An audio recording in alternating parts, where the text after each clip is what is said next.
Ok, bắt đầu ca livestream của tối ngày hôm nay thôi. Chúc mừng mọi người là con LA Noi. Xong tập 2 nha mọi người. Tập trước là mình đang đi phá đảo cái vụ án chiếc xe gọi là bị bỏ quên trên đường ray. Tiếp tục thôi. Có lưu này.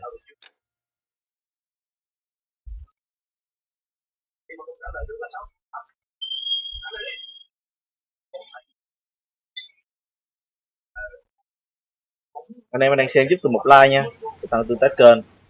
Rồi. Ố, chỗ này chưa. Có sao lại chỗ này rồi. Mình đi quay lại để lấy thông tin lại từ đầu thôi. Đây chiếc xe nè. I'm Officer Hart. Phelps, traffic. What have you got? Abandoned car. Đội mình đội giao Probably thông. stolen. The solid citizen is Nate Wilkie. He called it in. What gives with the corner? There's blood all over the interior. Someone's copped the Trong full xe toàn product, máu. but no stiff as yet. We have Bị an đánh đập owner tàn for nhẫn the rồi. car?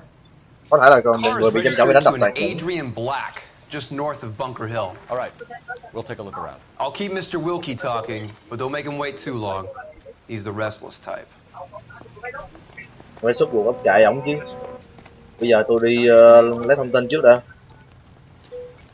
Có gì đây? Chỗ này đợt hôm qua là mình làm qua ra đoạn này rồi. Làm lại thôi. Thông tin nè. 32 years old, married. Bà Black, Sounds like an average guy. 32 tuổi đã kết What's he hôn. doing out here? Có vẻ là một gã bình thường.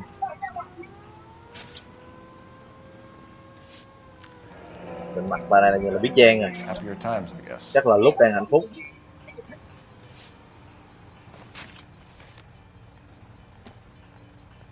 Bắt kiếm.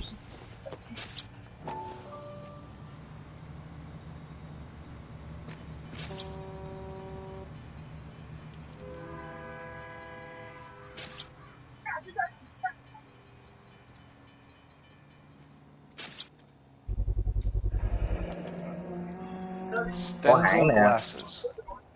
Home repaired by the look of it. Có tên gen. How's the world looking? Này chắc hung khí rồi. Always the same through a viewfinder. How about you? Cái thời này là chưa có vụ giấu dừng tay. Brand name might give us something to go on. Soil. My guess.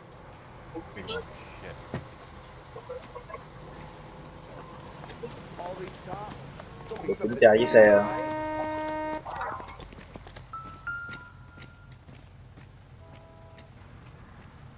Victim looks to have lost a Có vẻ lot nạn of nhân mất blood. nhiều máu.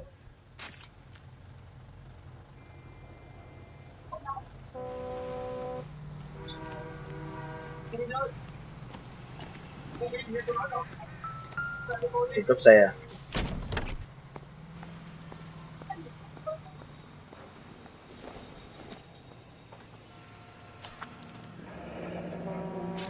Mr. F. Morgan picked up F. Morgan. a pig yesterday? Trong con lợn sống. Mua con lợn bỏ vô cốp xe.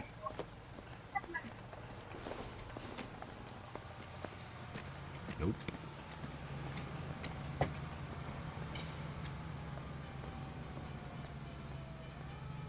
How's life treating you? After this, I got 2 more jobs in Westlake Park and 1 up in the Hollywood Hills. Ouch. Sir, Nói chuyện I'm nhân chứng. Detective Phelps. Name's Tôi là thanh tra Phèo. You found the vehicle? Ông đã tìm thấy chiếc xe này à? Đúng vậy. Oh, it's just sitting Nó there. đã ở chỗ này. Một nơi bất thường để đậu xe. Figured Tôi nghĩ I'd mình better take a look. sẽ nên kiểm tra xem sao. Tôi thấy tàn máu, thế là tôi gọi cho cảnh sát. Mục đích đến hiện trường. Tại sao ông lại tới đây? Ông làm gì đây? Tôi làm việc ở đường ray. Tôi đến đây để gạt chuyển làng tàu.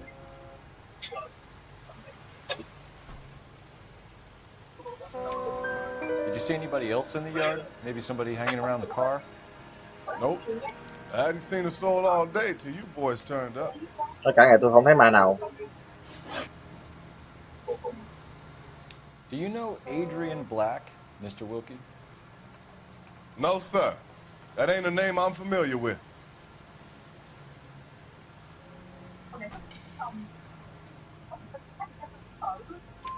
You ever seen the car before? Không thấy chiếc xe này bao lâu rồi. I did. A couple of nights ago, it was over there in the parking lot. I know most of the cars are parked here regularly, so it kind of stood out.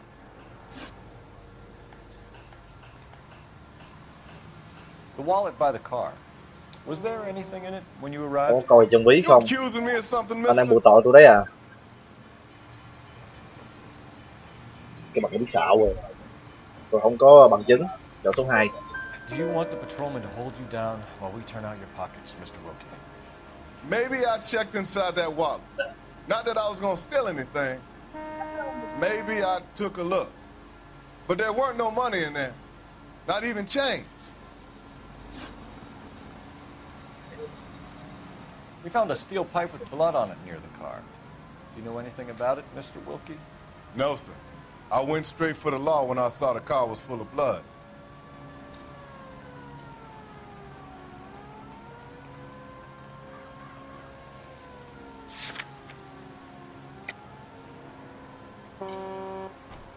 Đó thiệt rồi. When you saw the blood, was it wet, bright red, or... Cái vết máu nó còn ướt hay không? Khi ông thấy nó là nó khô như vậy rồi. Đỏ sẫm, có vẻ là đã khô rồi. Đã lâu rồi. Thank you for your help, Mr. Wilkie. Đúng 4/4 luôn. If we need anything more from you. If you have to, I guess. I can't really spend no more time over this. Somebody's got to inform the wife, Phelps. If you're done here, we'll head over there now.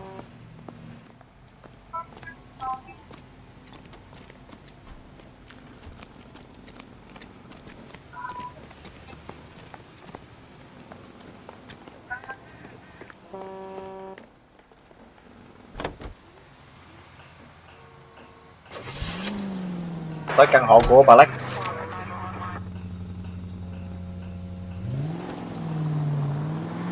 620 Bunker Hill Avenue. You know where that is? Behind Bunker Hill, a couple blocks north of Central Station. So, what do we tell the wife? Play it by the book. There's no stiff yet, so let's see how it plays out. Any Central unit of 415 possible window case. At 7th and Flower unit to handle code 3 identified. Could be a car theft gone wrong. Make Black drive somewhere lonely, then give him a tap. But why leave the car? Well, obviously, someone got a little heavy-handed. Có nhiệm vụ phụ kìa. Wrong way around. Đi bắt ăn cướp. How so, genius? Phải đi bắt cướp trước. Where is Chưa. Adrian? If you've gone to all the trouble to steal the car and it goes wrong, you leave the body behind, not the car. You got something there, folks. Doesn't add up.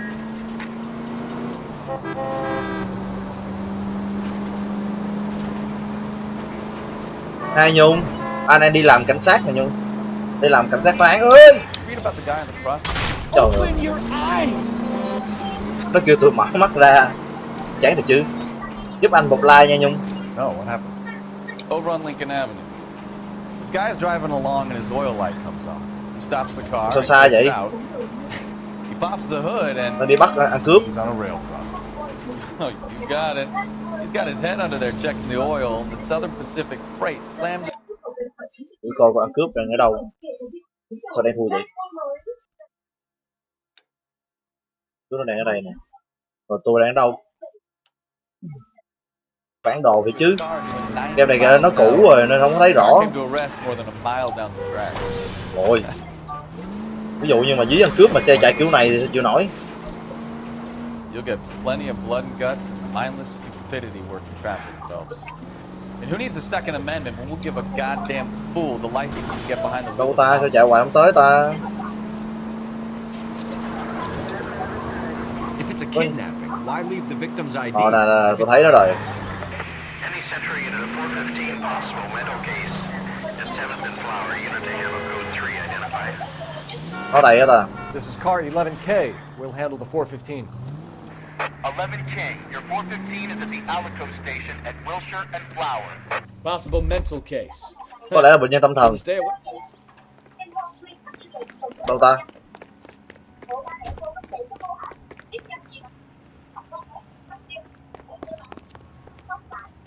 Đâu? Nè, nó tập trung đông quá nè.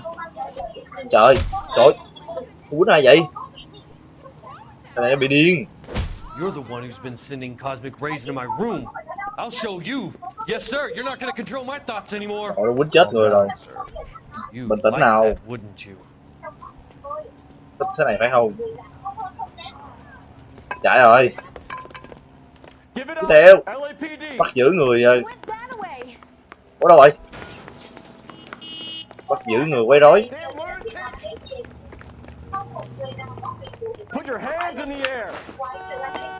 Lại. Nó còn chạy, nó còn nhảy nhảy nữa chứ. Don't make me chase you. Đi theo. You don't understand. Someone has to Ui da, stop the trời nó còn đạp tôi nữa chứ. Ui da. Ê, đứng dậy. Đạp té cắm đầu luôn. Lên.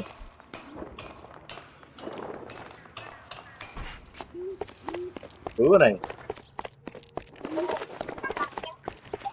Nó sẽ đạp đầu tôi đó, từ từ chó lên trước đi. Nè, nó khôn lắm. Hết đường rồi. Farewell, cruel world. Ôi,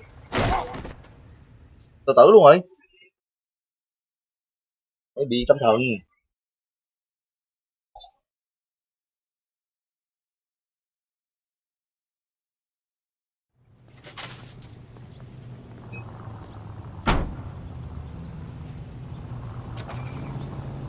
Cho vô xe luôn.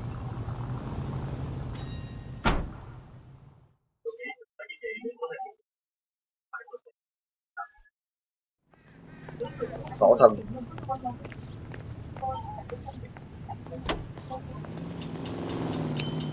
Ồ, lên bậc 4 rồi. Cái điểm này nó có cộng thêm một điểm trực giác. Ngon. Bây giờ tôi đi qua nhà của Adam Black. Rồi cái thông tin mà hồi nãy mình lấy được ở chỗ hiện trường á, chỗ chiếc xe bị bỏ lại á, nó có cái chứng minh nhân dân ở đó. Tên là Adam Black. Mình sẽ chờ tới cái nhà đó. Nhà của hình như là Adam đó là ôi ôi, tôi phải mở còi thôi. Cái thằng này nó có nhiều đường cho xe công vụ, phải mở còi mới được.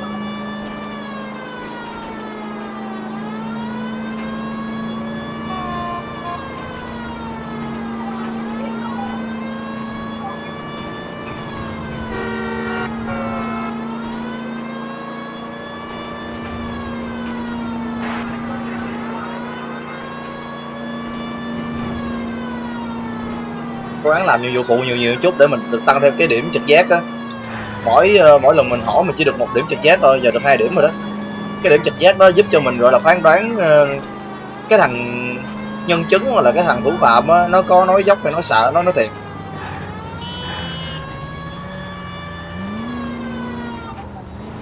Tới rồi, tắt thôi, tắt còi. Vô bà ơi. Ủa không phải ở đây à? Cái phần này xe khó chạy quá. Nó phải như cờ GTA. GT5 là do kiểu game. Ơi, tới rồi. Căn hộ của Black. Từ 12 giờ trưa. Tôi còn like thêm ngày mai 2k nữa thôi. Xong là từ thứ hai tuần sau đổ đi là tôi chỉ là like 1k thôi nha anh em. Không có thời gian nhiều nữa. Chờ một lát.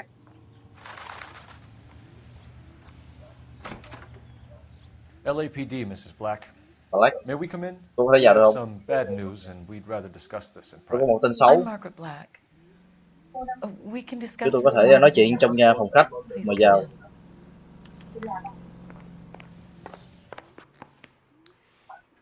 Và lái một chiếc xe màu xanh da trời, phải không? Đúng vậy. Chiếc xe được tìm thấy ở và bị bỏ lại, tôi e là có dấu hiệu của phạm tội. Tôi chưa thấy chồng của tôi về. My poor Adrian. Does the name Insta-Heat mean anything? Ông chồng bà này to you? chưa thấy đi về, mà chiếc xe thì ra nhiều máu. Yes, it does. We've just had a new water heater installed. Whereabouts, Mrs. Black? Just outside the kitchen window, at the side of the house. I'd like you to try and stay calm and remember everything that you can about last night. My partner and I are going to take a look around. When you're ready, we're going to have some more questions for you. Is that okay? Bây giờ là mình đi lấy thông tin trước. Of course, officer. Anything to help secure. Kiểm tra cái nhà bà trước của cô đang nghi ngờ bà này giết chồng. Điều tra căn hộ. Let's check the place out. Come on. Have a good look around. Xem lưỡng kỹ nha. Sẽ có những thứ mà mình cần. Gì đây? Rồi, hai gozo. Lie down, make yourself comfortable. Cái này câu chuyện của thằng khác thôi. So, you're a friend of Courtney's. Yes, doctor. Bác sĩ. He seems very concerned about you. I have these Tôi rất visions. quan tâm tới bà. Với bạn, Blinding visions. tôi có những ảo giác, những hình ảnh mù mịt, tôi không thể rũ bỏ được. It feels like it's in Cảm a giác file. như Give you something to calm your nerves. có lẽ cậu có vài từng thuốc. Thuốc như thuốc an thần. Ông này nhìn mặt như kiểu mà kẻ sát nhân và bầy cù anh em. Anh em coi phim đó chưa? Sự im lặng của bầy cù á. I want to take you on a journey. Tôi muốn đưa cậu đi một chuyến. I want you to Chuyến đi về remember quá khứ. the good things Tôi muốn cậu nhớ tới những điều đẹp đẽ trong quá khứ, that made you laugh, những kỳ nghỉ giúp cậu vui made you smile. trong quá khứ, khiến cậu cười. Ông này y chang luôn mà. Ông này người ta gọi. Ông này ông tên gì tôi quên rồi ta. Anh em có coi phim kinh dị với sự im lặng của bầy cù. Không biết ông này ăn thịt người. Ông là bác sĩ mà ông bị điên, bị tâm thần. Lá. Kavanaugh's. So who brought this home? Ai đã mang thứ này về nhà? Cái này là cái gì? Quạt chim mà. Maybe Adrian was a patron. Adrian là khách quen.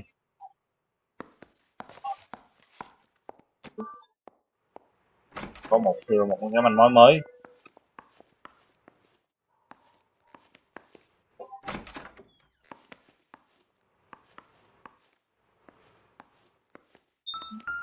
Ý, có gì nè?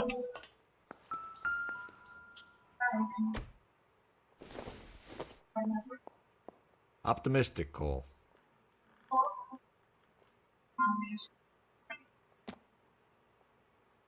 Và tất cả đồ vật đều liên quan tới vụ án. Not everything here is going to be relevant.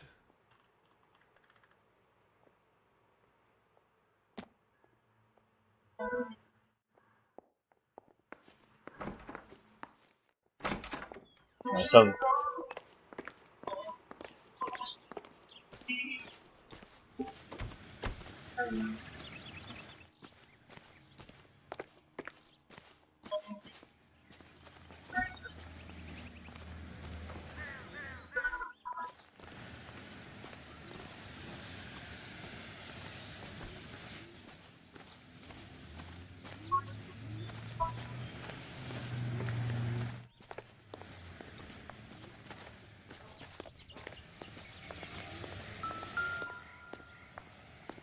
Của vỏ bông.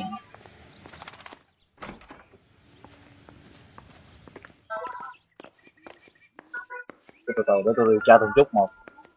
Có gì nè?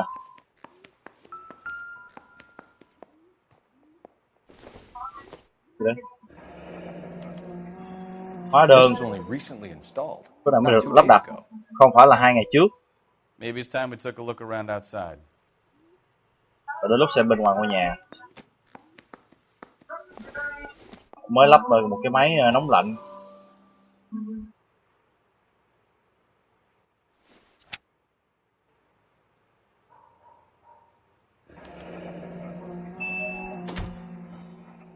Nước nóng.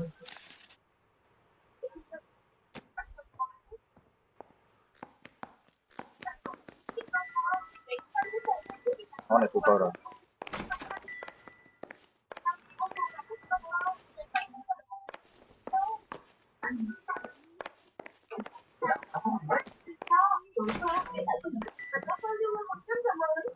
Cũng là cái này.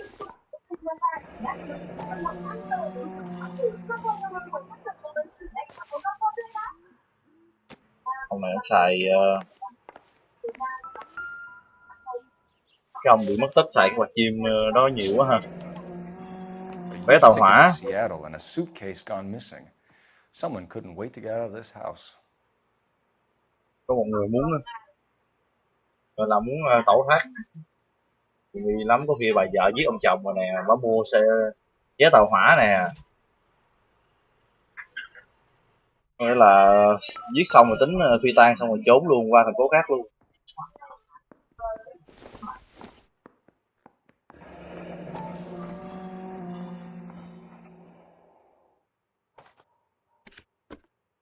Nói bây giờ lời nhắn sau bức ảnh. Adrian.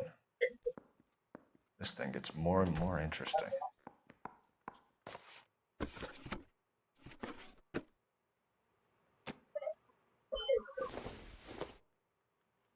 This must be Adrian's. Mắt kiến nè. Stencil. So the glasses Cái hộp kính nè, cái hộp kính không có mắt kính, cái mắt kính là ở hiện trường rồi, vậy là ông chồng chết rồi. Chắc luôn.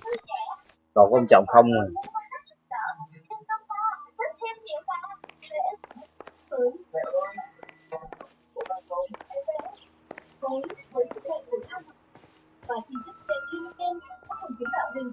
Có hình nè.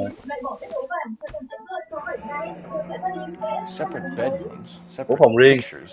Bức ảnh bị cắt đôi. Đây là sao? Cái tỏ hai vợ chồng này không có yêu thương nhau nữa rồi, không có hạnh phúc nữa. Vợ ngủ riêng, phòng ngủ chồng ngủ riêng đây nè.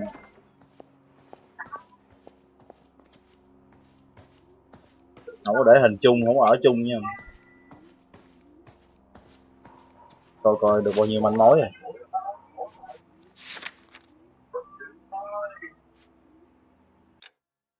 Mình kiếm được thêm một cái quán bar.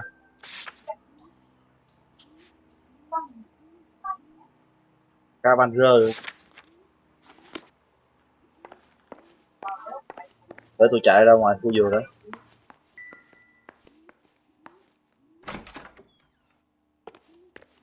Ra đây coi cái máy nóng lạnh đi.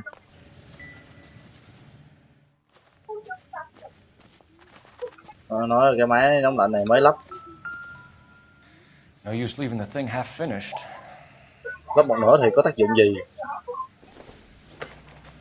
Giờ phải tập lắp rồi. Một cái.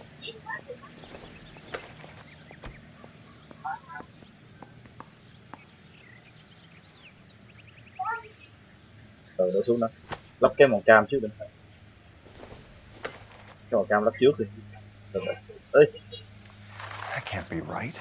Đây. Cái này. Này chốc. Rồi cái này để làm gì? Đâu?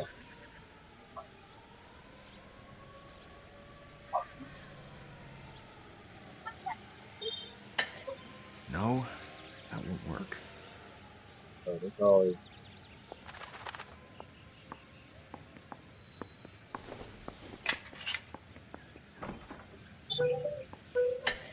That looks wrong.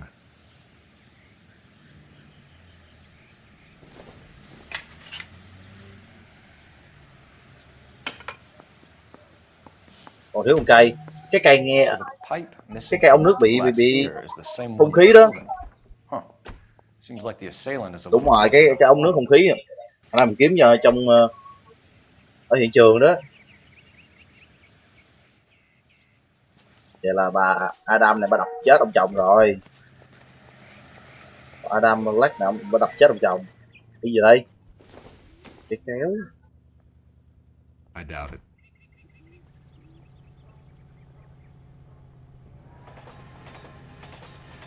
Có thể không có liên quan tới vụ án.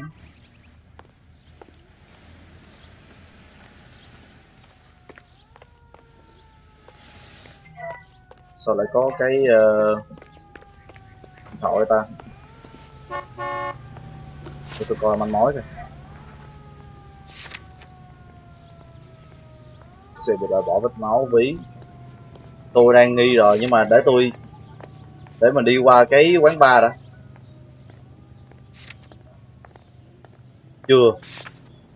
Chưa đi được. Giờ là phải vô chất vấn bả trước. Tôi lại có điện thoại ta. Có điện thoại bên kia. Quay lại để hỏi. Để hỏi bả trước đã. Hỏi bà vợ. Tôi nghi lắm, bà vợ có thể là tôi ổn rồi. Vô. Rồi xong bẫy tôi rồi. Hóa đơn làm mẫu là sao? Hóa đơn được viết bởi ông F. Morgan, một con lợn. Adrian kinh doanh đồ dùng.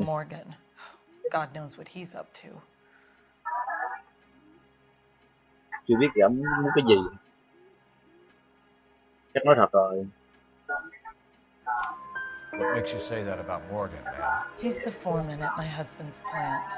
A very shady character. Đó là giám đốc trong công ty của chồng tôi. Họ vẫn thường hay uống cùng nhau. Hợp Diêm. Chồng bà là khách quen của quán bar. Sao anh biết? Adrian thường hay đến cái địa điểm đó sau giờ làm. Chắc là nói thật rồi. Dạ là ông có rất nhiều thời gian à. Cho tới gần đây thôi. Dạo này anh ấy thường đi công tác.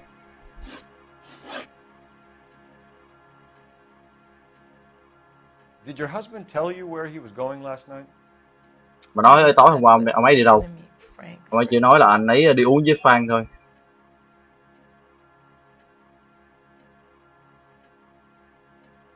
Mặt cũng tỉnh lắm. Chắc nó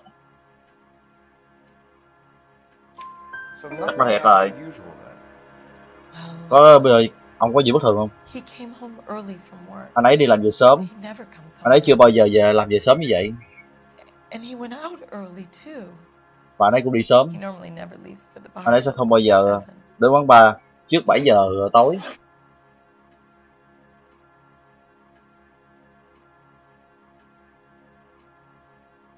Bức ảnh được ký bởi Nico. Tell us about the photo of Adrian in the bedroom. What is there to tell? It's from his most Tấm ảnh ấy anh ấy chụp chung với cái chuyến đi công tác gần nhất. Chắc là thiệt rồi. What was the purpose of Adrian's trip to Sai. Black? He was meeting with some distributors. Adrian said that it was important to make contact Thì chọn sai một cái rồi. he was going to grow his business.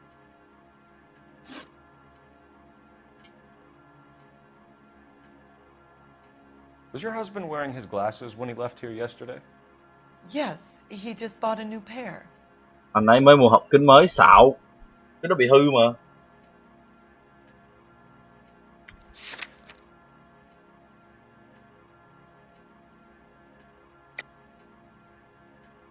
Nghi ngờ. Anh ấy mới mua hộp kính mới, trong khi đó cái hộp kính nó bị hư, ông sửa lại. So you disposed of the new pair after Ủa? you killed your Sai. husband. You made a mistake in leaving the old pair behind. I never did. How can you be so heartless, throwing around accusations at a time like this? Vậy là bà nói thiệt hả? Có nghĩa là hộp kính mới nhưng mà cái kiến cũ. Bằng I chứng. think you should come clean with us, Mrs. Black. Your husband is missing. Bà nghĩ After coi. our search, I'm willing to call the circumstances suspicious. Can you Hỏi coi account bằng for chứng your movements last night? ngoại phạm của bà là gì trong cái thời gian đó. You're not accusing me, are you? Anh đang ngồi tội tôi đấy à? Thật kinh khủng. Tôi nghe như vậy. I was here all night, of Tất course. nhiên là tôi ở nhà suốt đêm rồi. Adrian to come home. Adrian về.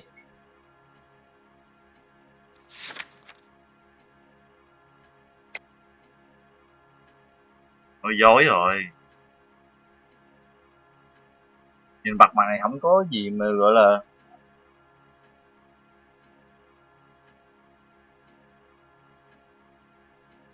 mình không có bằng chứng.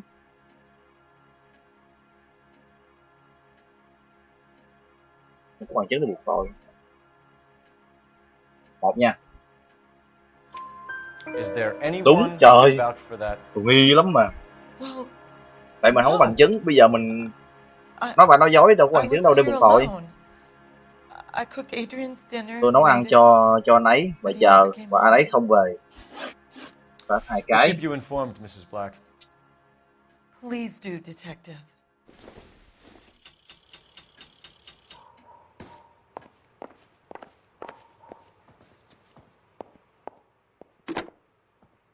Operator, give me R&I.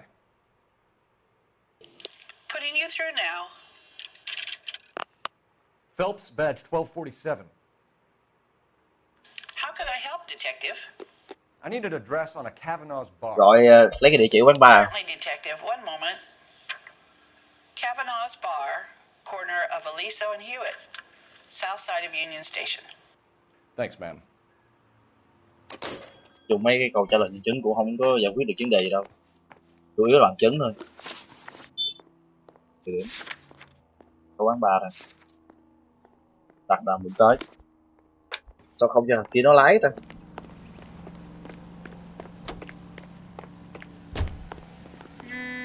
Chữ E. Chữ kia lái đi. You drive. Đấy tôi nhé, tôi cần xem hộ. Sổ tay. Lái đi. Jesus, I'm glad to be out of there. Mr. and Mrs. Black don't seem to have the happiest home life. He's too scared to divorce her, and she's too much of a shrinking violet to throw him out. If this hadn't happened, they could have stayed miserable together forever. You think she could have killed him? She sure as hell doesn't seem the type, but stranger things have happened. Tôi đang nghi bà vợ không đâu hết trơn. Tại vì cái hung khí ở nhà luôn, ở nhà ông chồng luôn, là cái ống nước á. Cho cái chứng minh làm sao là bả là hung thủ. Mà tới quán bar rồi, nói là ổng tới quán bar xong rồi ổng biến mất luôn. Hôm nay tìm ai hả? Phải hỏi ông về không? Đây ông này. You know Frank Morgan? Ông biết Frank Morgan không? Sure. Frank's your regular. Anh ấy là khách quen. Ở ngồi góc trong cùng. What is the special of the day? Frank Morgan? Who's asking? Ngoài đấy chứ. Boy, that's big. Ông này chắc rồi. Cole Phelps, LAPD. I understand you're a friend of Adrian Black. Yeah, I know. Tôi biết Are anh you aware ta. that he's missing? Tôi biết ông ấy mới vừa mất tích không? Có ai nói? Không ai.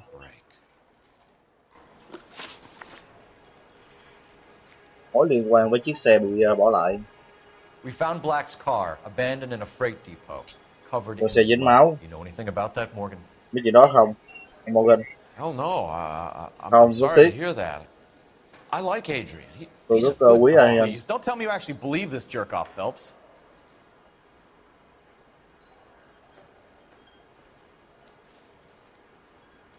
Không biết nhưng mà mặt nó kìa. Ôi.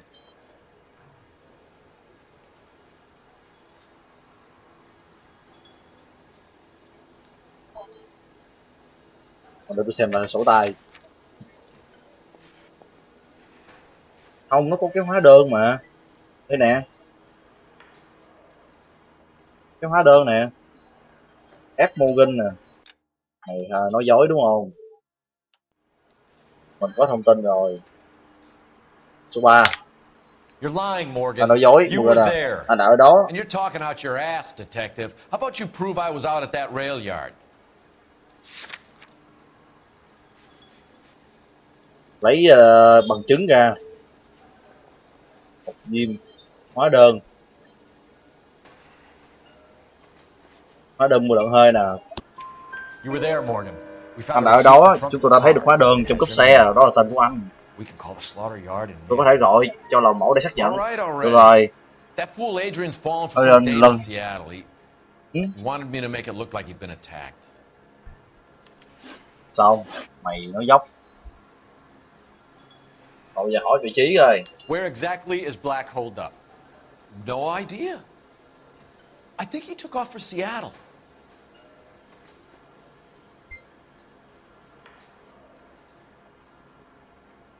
Nó nói cái gì? Nó là nó không biết. Tiền cổ tài.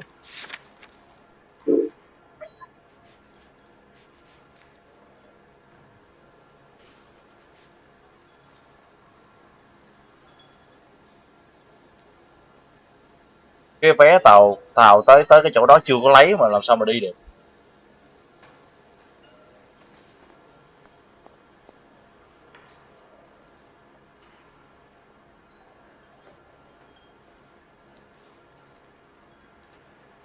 Rồi ông Arian này ổng là người đồng tính hả?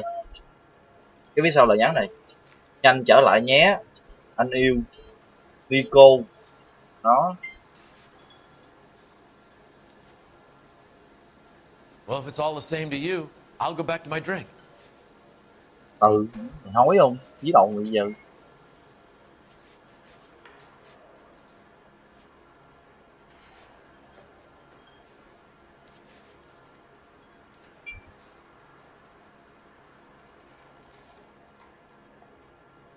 Bây giờ cái mặt nó không có thay đổi mà nó nói gọi là nó khó đoán quá.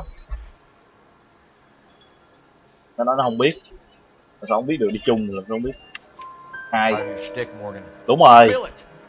Nói hoặc chúng tôi sẽ đưa anh ra khỏi quán rồi bắt anh tại đây. Ông ta đang trốn nhà tôi. Địa chỉ của anh. Ồ, vậy là ông nó chưa có chết. Tại sao ông trốn như nhà nè? Thế là đủ rồi, cảm ơn anh đã giúp đỡ. Tôi rất vui khi là được giúp. Tôi quý cảnh sát mà. Có xạo không?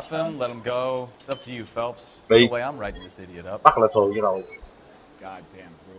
Bắt giữ nghi phạm luôn. Mày thì giúp cảnh sát hả?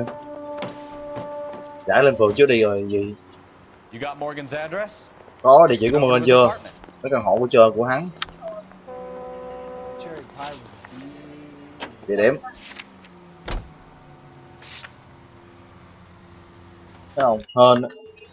Tại vì thằng đó nó nói là ông bay đi công tác rồi, trong khi đó cái vé tàu hỏa vẫn còn ở nhà. Ây da, đúng. Nó đụng chết cảnh sát rồi. Hey, I know you. No, you don't. This is a tasty burger.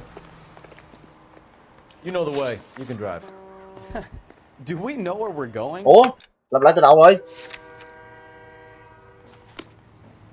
Đù chết, làm lại từ đầu kìa. Làm lại từ cái đoạn mà đi phỏng vấn kìa. Không, làm nhanh rồi. You looking for someone? Frank Morgan? Who's asking? Cole Phelps, LAPD. I understand you're a friend of Adrian Black. Yeah, I Đụng know. chết làm lại từ đầu. Are you aware that he's missing? Cảnh sát không bị cướp giết mà bị xe đụng chết. Tough break. Nhanh. We found Black's car abandoned in a freight Không depot. cho tô luôn nha. Tại con game này gọi là nó phải bỏ từng chữ No, I'm sorry to hear that. I like Adrian. He's a good boss. Please, don't tell me you actually believe this jerk-off, Phelps.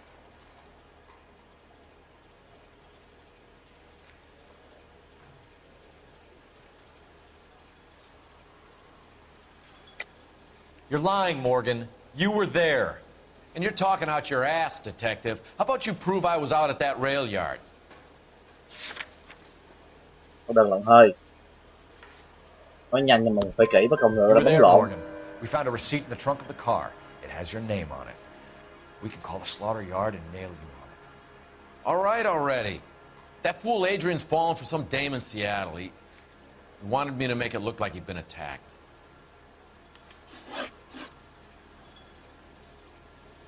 Where exactly is Black holed up?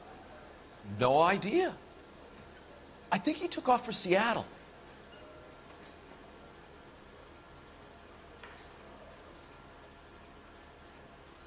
Cái này nó nghi ngờ thôi. Đúng không? Đợt đó nãy mình chọn nghi ngờ đúng không?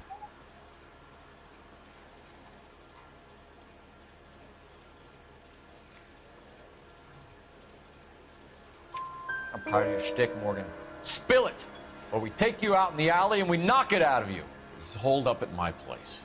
He's waiting for some money to come through before he blows town. An address? It's an apartment house at the corner of Temple and Figueroa. Apartment number 2. I think that's Xong. Thanks for your Rồi, help. nhanh. We Đi appreciate thôi. Hey, I'm just glad I could help. I love cops. Cuff him, let him go. It's up to you, Phelps. There's no way I'm writing this idiot up. That cherry pie was DVD. Tên phường.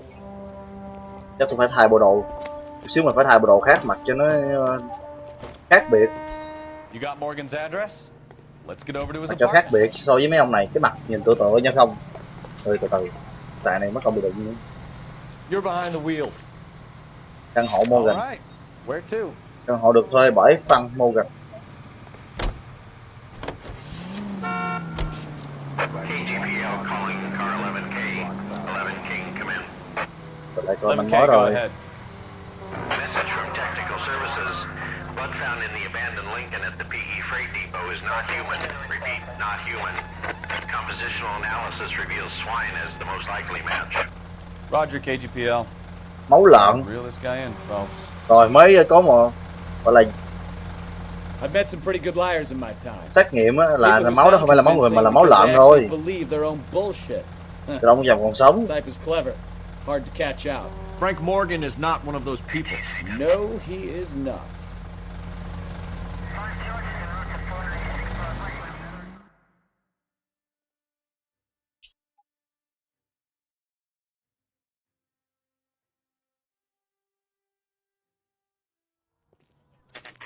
Tới nơi.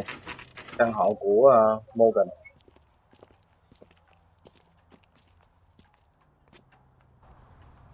Vô. Let's check the place out. Come on. Kiểm tra chỗ này thôi. Để coi đã. Phòng số 2 luôn. F Morgan kìa. Apartment 2. Phòng số 2.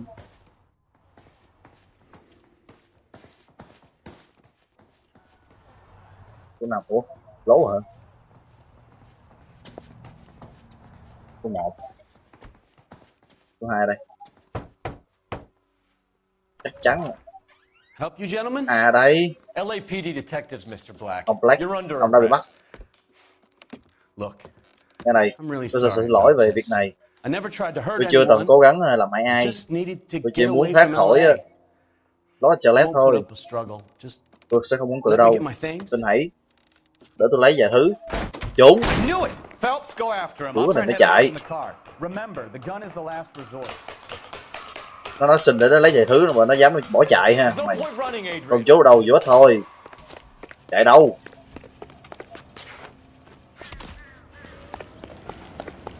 Lì chứ. Mr. Black, get back here. Quay lại đây ngay.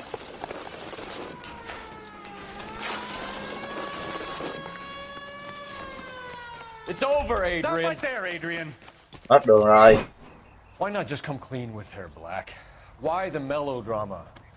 Sao lại thought như it cực would be thế? easier. No, it just got a whole lot harder. Adrian Black, you're under arrest for conspiracy and fraud. We'll see what the DA has to say about wasting police resources on a Bắt ổng wild vì goose tội chase lừa like đảo. this. You're gonna lose your wife, lose your job, and probably end up in the big house.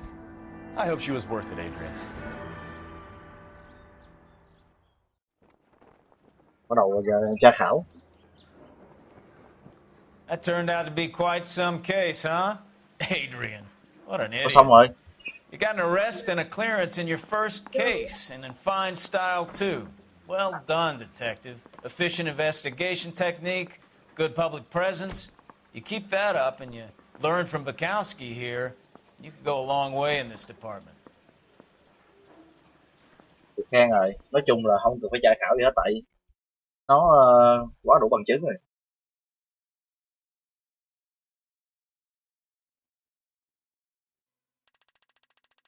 Đủ có tiền luôn kìa.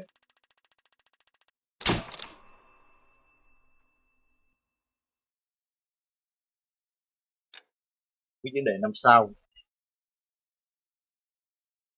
là mình chọn sai có 2 cái nhiều.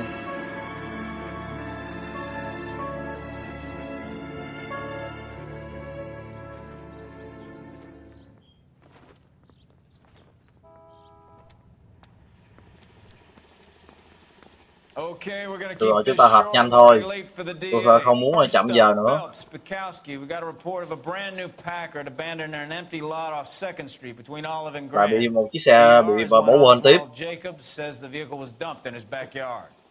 There's a patrolman on site. Get down there and see what you can turn up. Any questions? Good. Get going. Được. Better go wearing our Chiếc xe bị bỏ lại ở sân sau.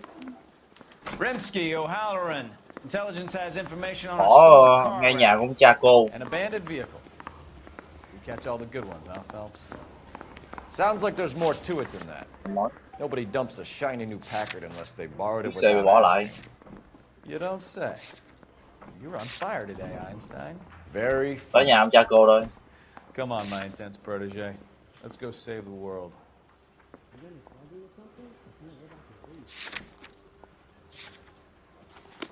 Đi. I need a drink. I got the jitters again. I'm thinking of moving up to a 45. Vậy? I wanna Vô phòng stop thẩm vấn. one round. Này ra đây. Ngày bữa mình dạy phá án tốt quá là mình sẽ được chuyển công tác.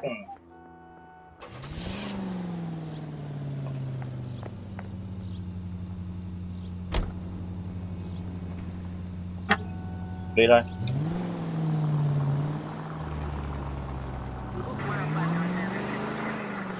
You hear about Adrian? Broad in Seattle threw him out. Wife says she's gonna take him back. Women generally show more compassion. What are you talking about? Adrian dumped on her. He was humping the secretary. Margaret should show some pride. Pride comes before a fall, Bukowski. Talking from experience.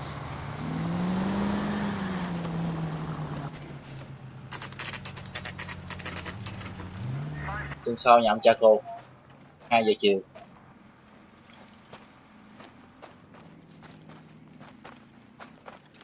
Phelps, traffic. Bill. I'm Officer Houlihan. Car's down the alleyway, detectives. Sau là có chiếc xe bỏ phía sau sân nhà của ông ta thôi. Chiếc xe này cũng xịn lắm. We got a call about an abandoned vehicle. Yes, sir. The car has flags. Might be some kind of diplomatic vehicle. Has anyone touched this vehicle since you arrived? No. And that Jacobs bird over there was on station before I got here. We'll talk with him in a moment. Give us some time to look the place over. Sure, take your time. He's a sore-headed old son of a bitch anyway. Còn đó ông già đó ông khó chịu lắm, ông báo cảnh sát.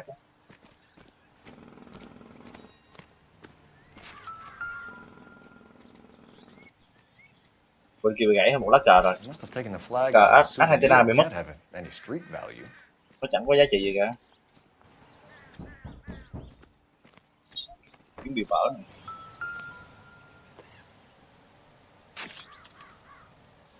Giấy đăng ký xe. Đại sứ quán Argentina.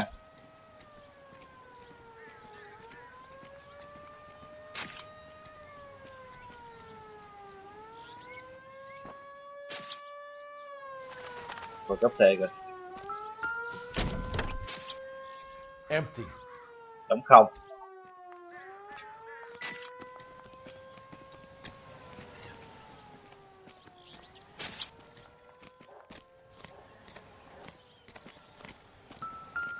Không có bánh xe. Stealing the wheels is for amateurs. The car ring would have stripped it in a warehouse. Cắt bánh chỉ là bọn nghiệp dư.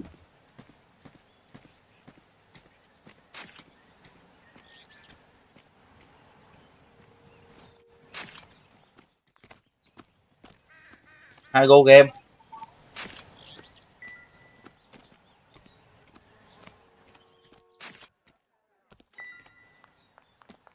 Có cái gì đâu.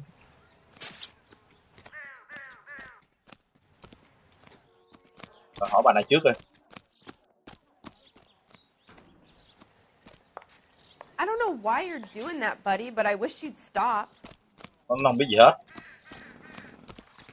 Rồi, cái gì chiếu kìa. Giúp anh một like nha, go game. Để nó mới có cái gì ở đây nè, từ từ. Đó. Ly nước. I don't think so. Không có gì hết. Rồi sau đó có chế banh banh này No good to me. Banh này gọi là banh gì ta? Chơi gì ta? Bóng chày đúng không? Bóng chày.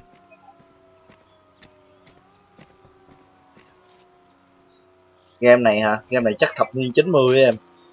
Những năm 90 cái thế kỷ trước. Ôi những ta không có đâu, hình như là thế chiến, như thế chiến thứ nhất, thế chiến thứ hai em.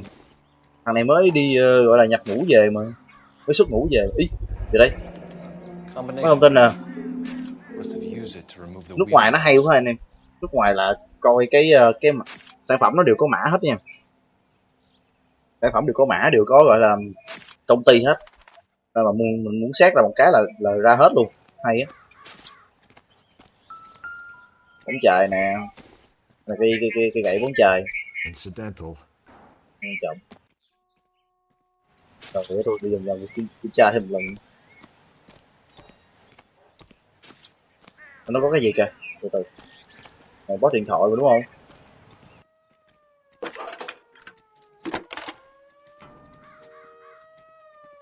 Cole Phelps, badge 1247. Tôi hỏi cái công ty làm cái cà lê á. Could you run the name Dewey Brothers? Possibly a dealership or car mechanics workshop. Đại lý xưởng sửa xe. One moment. Dewey Brothers Packard Dealership, 629 Figueroa Street. Got it. Thank you. Rồi. Cung cấp được địa điểm rồi đó. Bây giờ chắc hoành qua hỏi ông già thôi. Ông già ông thấy chiếc xe từ lúc nào?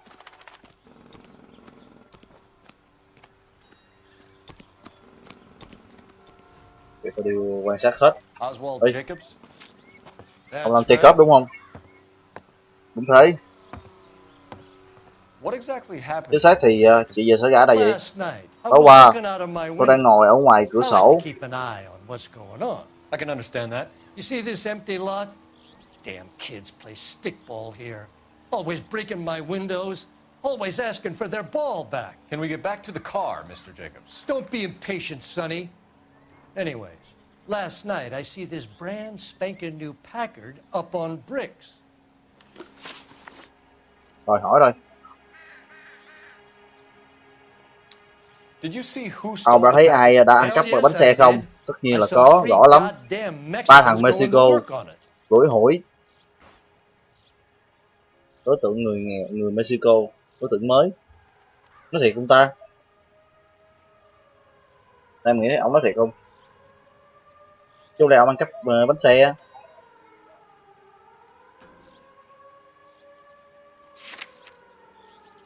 Rồi Argentina bị mất này nè. Chỉ đăng ký. Có bánh xe.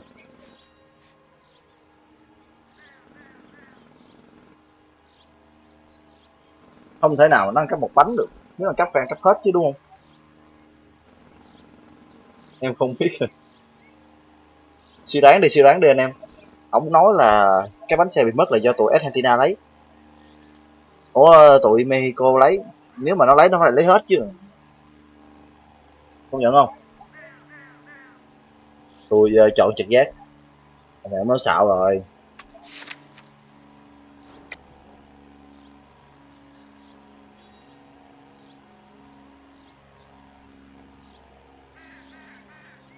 Thật là nó xạo nè. Nếu mà tụi nó lấy tụi nó phải lấy hết 4 bánh chứ sao lấy con bánh.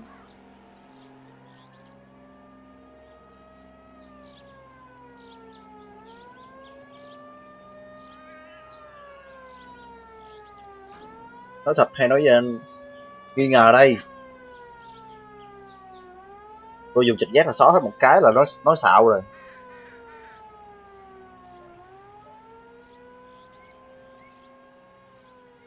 Thật đi nha. Hôm nay có gì đâu phải nói xạo. Can you tell us what they were doing? Đúng rồi đó. Using the headlights of an old Ford so they could strip the thing. I yelled out to them. I'll call the cops. Ta sao còn cảnh sát đấy à? Thì ra nó chỉ là nó tháo được một cái thôi. Tooting and hollering and yelling obscenities at me in Mexican. You speak Spanish, sir? No, I do not.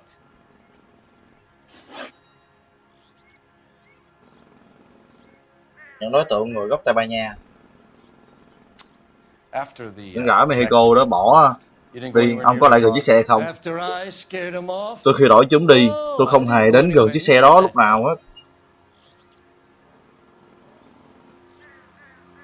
xạo, nhưng mà không có bằng chứng. Anh em nhìn cái mặt ổng kìa, thấy gian không? Thử đi anh. Đuổi đuổi là còn không có đâu. Bây giờ là mình chơi thiệt là nó sẽ lấy luôn, nó không có reset lại đâu em. Anh bị từ cái nhiệm vụ trước rồi, không có xạo đó. Anh em nhìn cái mặt ổng kìa, ổng nói ổng không lại gần, nhưng mà mình không có bằng chứng. You went out to the car. Đúng đó Once mày. they were gone, you had to take a look for yourself. I was curious. Tôi tò mò thôi. No law against that. Chắc có luật nào cấm mà chuyện đó à? Tôi thấy tôi kiểm tra như xe như thế nào mà. Cậu không thể buộc tội tôi được. Cậu này 65 tuổi nha, bắt nâu tóc nâu. Hỏi tiếp. Thôi giờ tôi biết chiếc xe đã nằm ở đó lâu chưa? Chiếc Ford cũ. Tôi không thấy được biển số. Không chiếc xe khác nữa. Chắc có thiệt rồi, mặt nghiêm nghị lắm. Em coi mặt đi nghiêm nghị lắm. Tôi xem là số tay.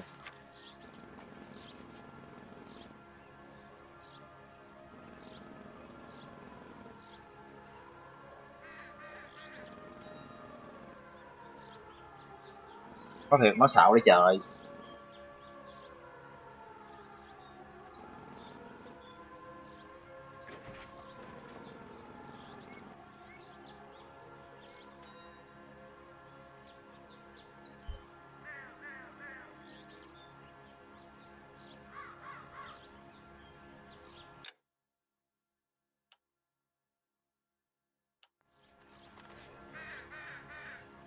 Anh em nghĩ ổng nói dốc thì nói thiệt.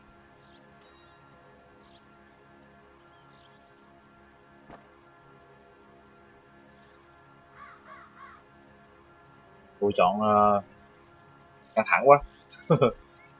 Nãy giờ là ổng nói thiệt một câu, nghi ngờ một câu. Tôi đang nghi ngờ là ổng đang nói dối đó. Ổng không kịp nhìn biển số. Đúng luôn. You're right there. The car was old, but it looked brand new. Candy apple red paint job stands out a mile. Rồi. Đúng hết 3 câu. Trời, tôi cũng chuyên nghiệp đó chứ. Bây giờ tới đại lý xe hơi. Đại lý bán xe. Coi chiếc xe này ai mua. Nó sẽ có tên á. Mua xong là biên nhận là nó sẽ có tên á. Không phải như Việt Nam mình đâu, biên nhận là ghi tên đại đâu. Bên nước ngoài là rõ ràng. Can you drive to this one? Để cho kia lái đi.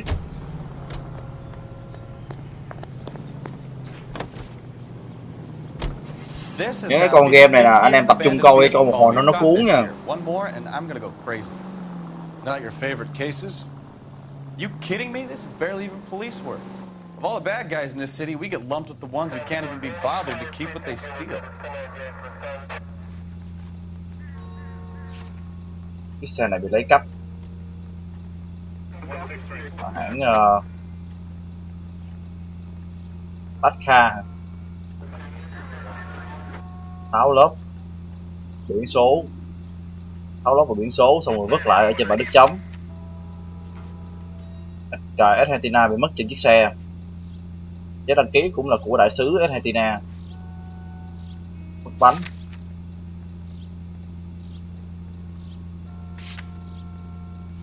Rồi lê là của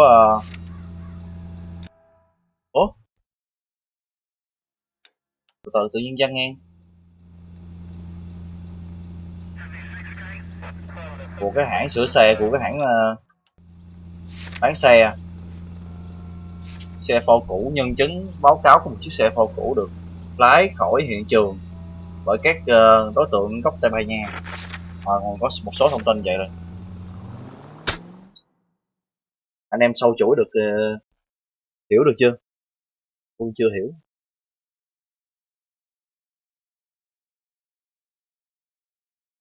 Làm xong cái vụ án này mình ốp tôi xuống ăn mì. Ăn có mì rồi lên làm tiếp, có bụng. Đại lý xe hơi đi.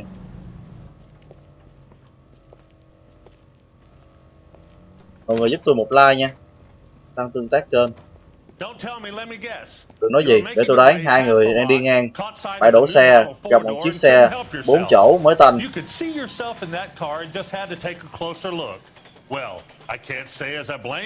Còn ông chủ ở đây cười. LAPD, Mac. We'd like to speak with Tôi the nói chuyện owner. với người chủ là tôi sở hữu, xin phục vụ. We're investigating the theft of a Packard belonging to the Argentine embassy. Are you missing a combination wrench? I don't know, detective, but I know how we can find out. Follow me. Nói hỏi ông có mất cái cờ lê nào không? Ông nói ông cũng không biết, để ông dẫn đi điều tra, đi kiểm tra thử.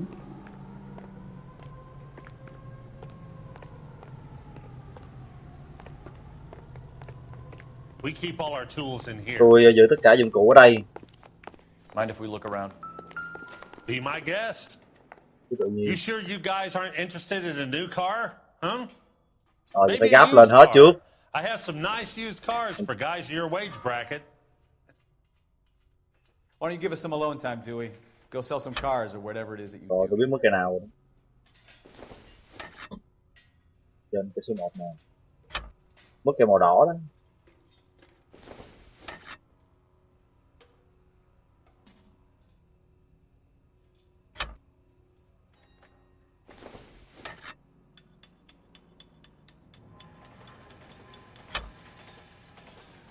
One left. That's not right. Wrong size. Gabriel Delgado is missing a 3/4. 3/4.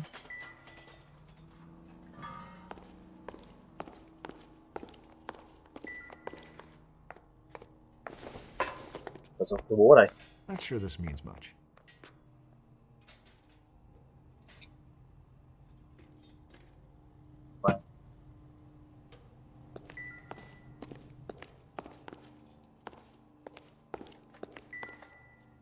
Số nè,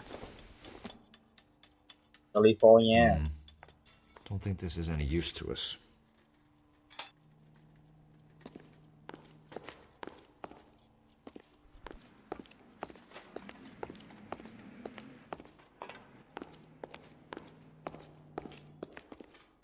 Hết rồi.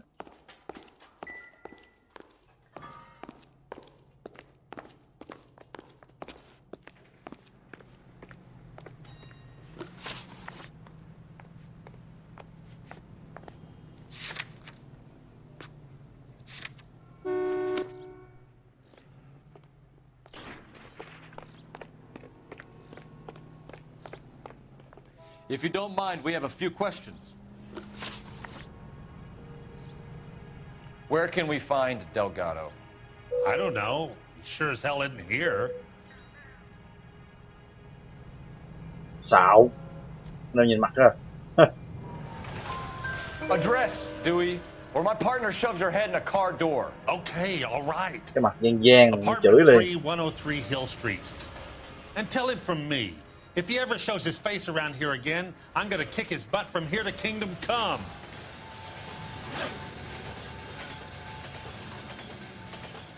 A Cờ lê wrench cho from vụ this trộm xe. dealership was used to strip the wheels from a Packard last night, Mr. Đúng cái cờ lê của ổng A couple rồi. of Hispanics were seen taking parts. Có 2 người gốc Tây Ban Nha đã tham dự vụ đó. Comes with the location. Thieving bastards will steal anything the minute your back is turned.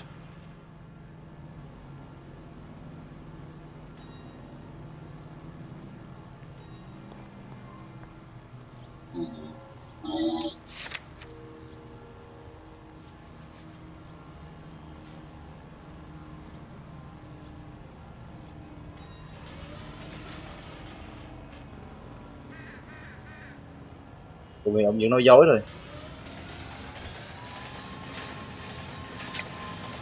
Stop lying to me, Dewey. The thieves work for you. You can't prove that. Go ahead and try. Đưa cờ lê cho mặt ổng này. Like I said, my tools get stolen on a regular basis. You don't want to believe me? I'm not going to say Nó anymore. sai rồi. We'll be keeping an eye on you, Dewey. And spreading the word that you don't like to cooperate with the LAPD. Giờ là phải chọn đúng mới được. We really ought to take more time over the Packard, Phelps. Let's head back to the empty lot.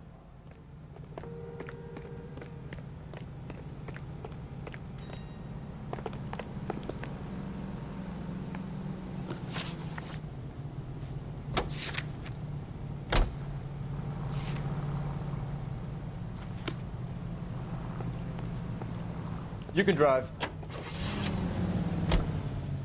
You read this story in the Examiner about the Navy developing three-dimensional movies? What's a dimension? You know, like a graph. Vertical axis is Y and horizontal is X. Well, that's clear as mud.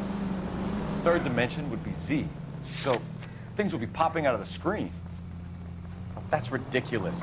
Scare people out of the theater. God's name would want that. I don't know. People scoffed at the idea of talking in color. Look what we have now.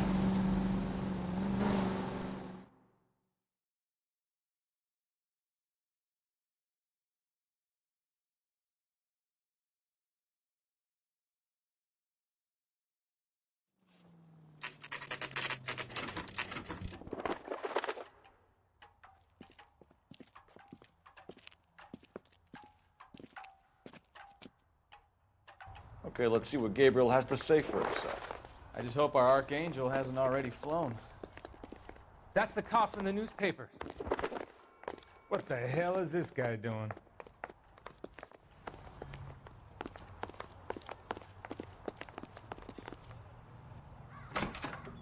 Không có ai hết trơn vậy. Where do you see a number 3 marked on that door?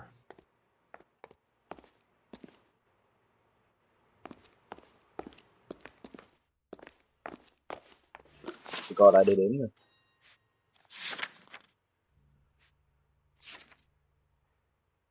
Căn hộ số 3. Trên lầu.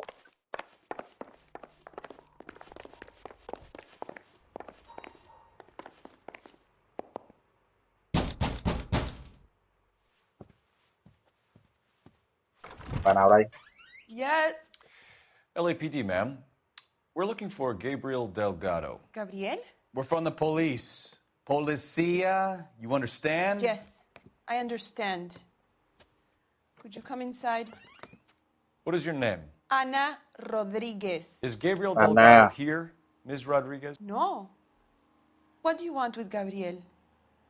Is he in trouble? Stay where you are, Ms. Rodriguez. We need to take a look around. But he is Cha chút not xíu. here. Anh ấy không ở I đây. have told you. Tôi đã nói rồi. Check out the surrounds. Tôi cho xung quanh. I'll stay with the broad. Tôi sẽ ở đây với cô. Xung quanh trước. So how far along? À, lá cờ nè. Lá cờ gãy chứ gì nữa. Nearly 20 weeks. Right. So how's it going to be when you go into labor and he's not around? You are wrong about Gabriel. He will be a good father. Souvenirs are a dumb Already move. he Đúng works rồi, hard đúng to thằng này. provide for us. Gấp xe rồi. Unless you help us here, Anna, your little one won't be seeing Papa for a very long time. Don't think this is anything.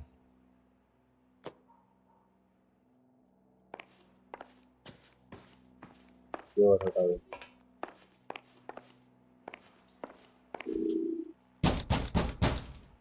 Quên. Hey, keep it down, would you? My little girl just got to sleep. Có ảnh nè.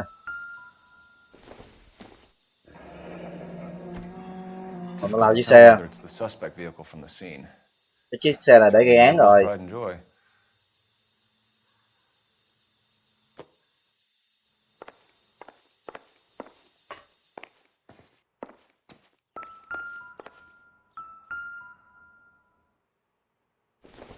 Gì đấy? Doesn't look like anything. Cái son. Con này. Circumstantial.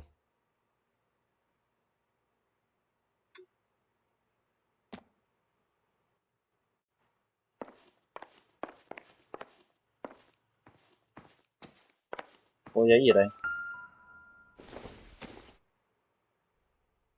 Junk.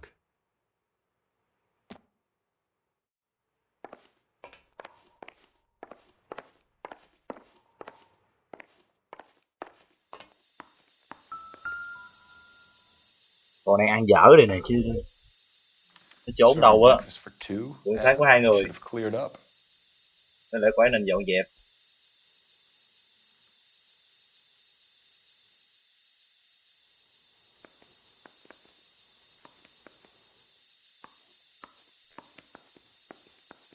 Nó trốn chắc rồi.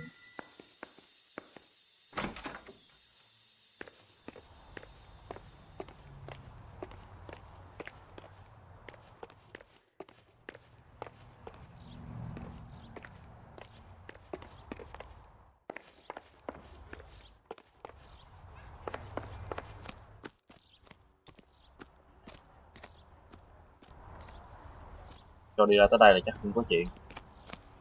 Đây cái cửa màu vàng nè. Biển số. Biển số màu đen này đúng rồi nè. Diplomatic license plates. Biển số ngoại giao.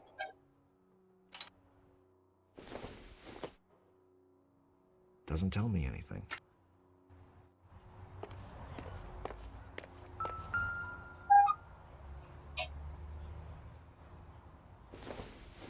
Ủa? It doesn't appear to be connected. This doesn't pertain to the case.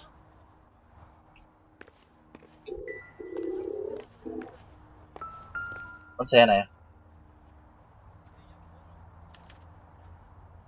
Có xe bị ăn cắp nè. Rồi vậy là thằng này thủ phạm rồi. Đây. Don't think this is going to help us.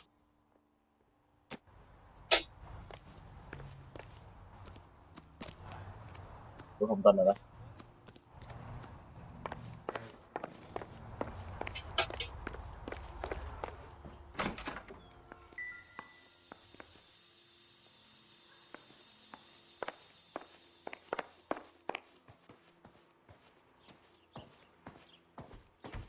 You're in serious trouble, Miss Rodriguez. But Gabriel is not here. I have done nothing wrong.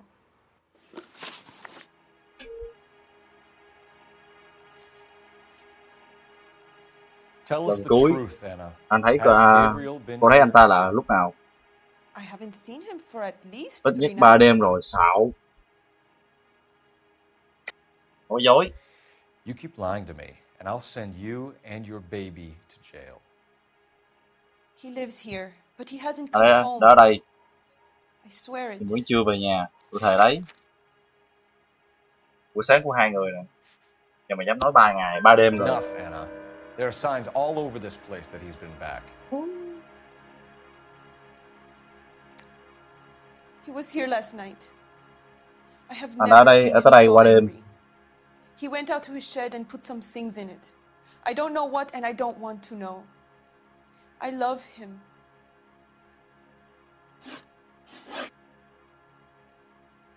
Động cơ bị Why trộm did xe he à? steal the car, Anna? Tại sao anh ta đang The trộm xe à? customer insulted him. He Khách has hàng his xúc phạm anh ấy. honor, no? Anh ấy có danh dự của mình. Ủa, dính dáng gì?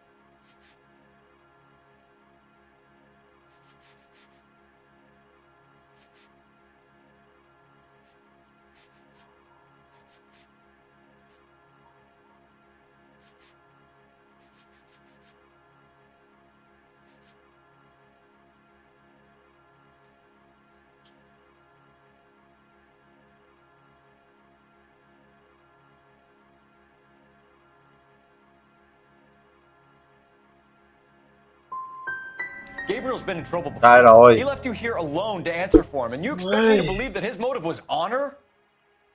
Please don't yell at me. I've done nothing wrong.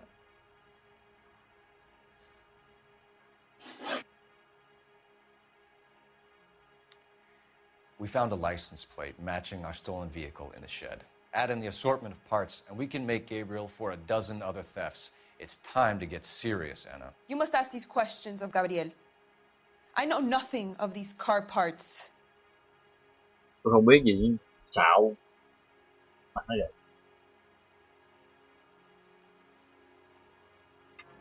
Then tell us where he is. If your baby is born in prison, Anna, the corrections Mình không có officers bằng chứng will nhưng mà take it from mình vẫn you. hù nó. You will see your son or daughter through a metal grate for half an hour a week. Nó tật giật mình. The start line is on 1st and Santa Fe. There is a spillway under the bridge that leads to the river. Many policia have wrecked trying to follow him. Rồi. Đây những xe cảnh sát đã nát dụng khi dí theo anh ta. I'll put in a good word for you, Anna.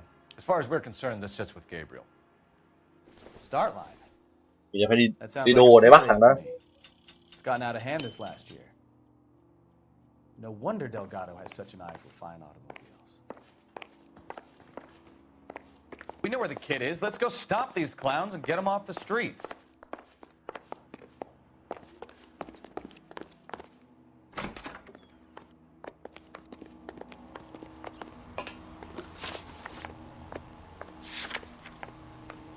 Đua xe đường phố trái phép. That's the cop from the newspaper.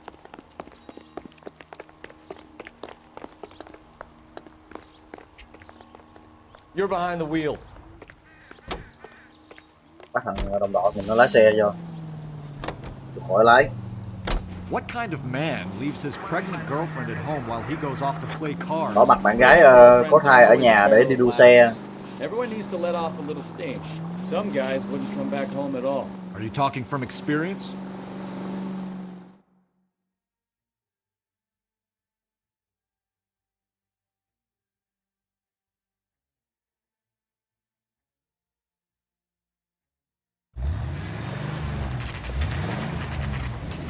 There's the red Ford. That's Delgado right there.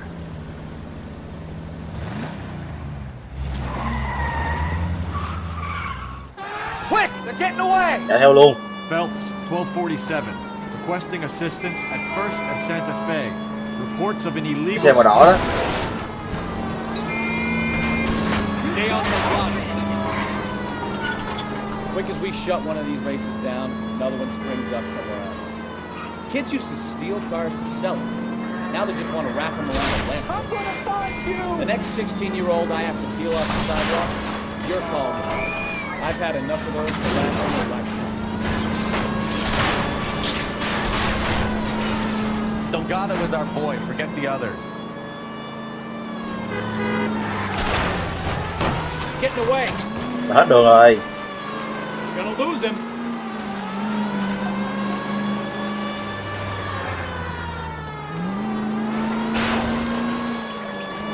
Enough games, Phelps. Take this guy out.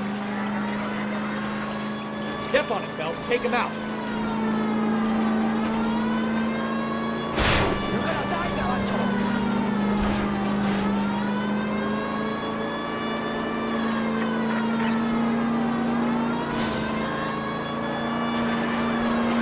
Lay into his wheel arches. Come on.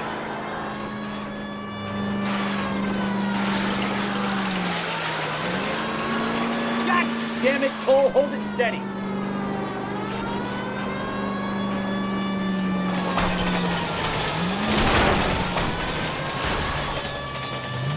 Xe hư rồi. Cứu xe.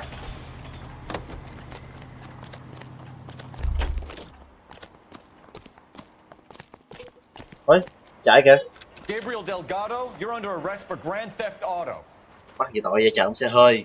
Fuck you, puto! You should speak to the maricon! Valdez, I shot him! Now who's a man? I should have burned his fucking car!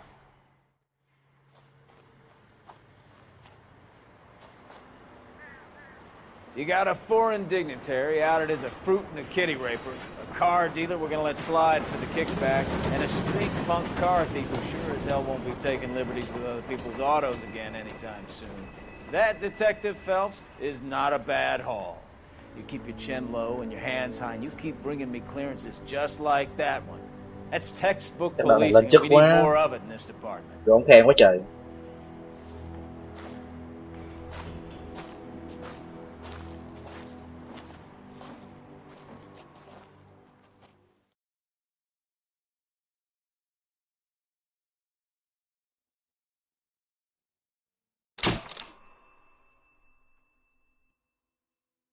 À sao? Trả lời sai hết 4 cái.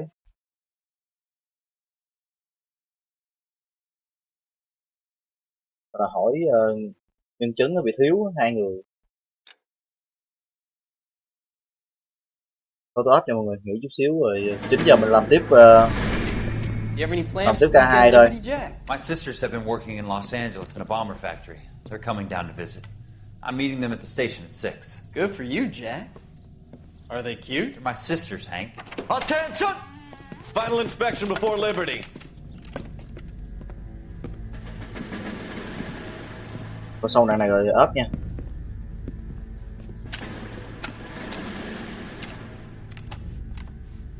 Good job, Kelso.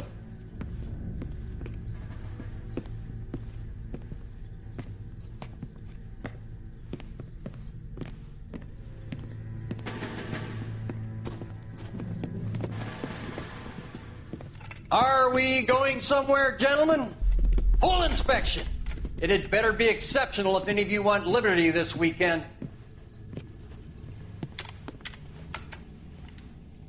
Kelso, this carbine. The bore is dirty. No, it isn't. Are you arguing with me, Kelso? Do what you need to do, Sergeant. You know the bore is immaculate. Weekend liberty canceled. 2-day field drill. Clean this rifle. No. Do you know the penalty for insubordination, Kelso? Jack, don't do it. Forget him, Hank. He doesn't have what it takes. Are you two finished? Are you going to clean this rifle? No, Sergeant. Cole is right. I'm going to stop playing games and join a rifle company and fight the real enemy.